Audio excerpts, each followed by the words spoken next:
تطورات جديدة يعرفها ملف الرئيس الموريتاني السابق محمد بن عبد العزيز المتهم في قضايا فساد.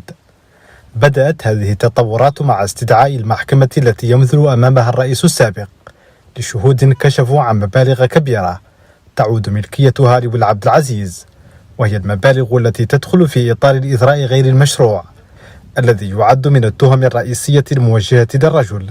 بعد عدة أسابيع من الدفوع الشكلية والطعون، يبدو أن محاكمة الرئيس الموريتاني السابق دخلت مرحلة مهمة من مراحلها. بدأ الاستماع لبعض الشهود من العيار الثقيل، بعضهم وزراء ومسؤولين أمنيين ربما.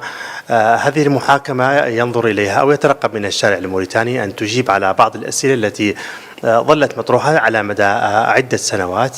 مرافعات المحامين في قضية ما بات يعرف بملف فساد العشرية تجاوزت أروقة محكمة الفساد بنواكشوط وتحولت إلى مؤتمرات صحفية يعقدها محامو الطرف المدني ودفاع المتهمين لإطلاع الرأي العام على تطورات الملف.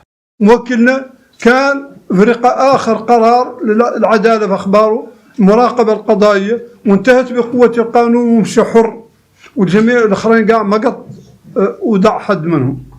إذن هذا الأمر وهذه الأوامر اللي اتخذت بيدعهم مخالفة للقانون تماما. دفاع المتهمين عادوا عندهم يقولوا الأحداث العارضة وشطنوا المحكمة إلى حد الساعة.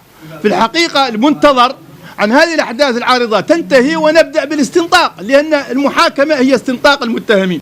ملف ما بات يعرف بفساد العشرية يتابع فيه 10 أشخاص من بينهم وزراء ومسؤولون سابقون، بالإضافة للرئيس السابق وهيئة الرحمة التابعة لأسرة الرجل.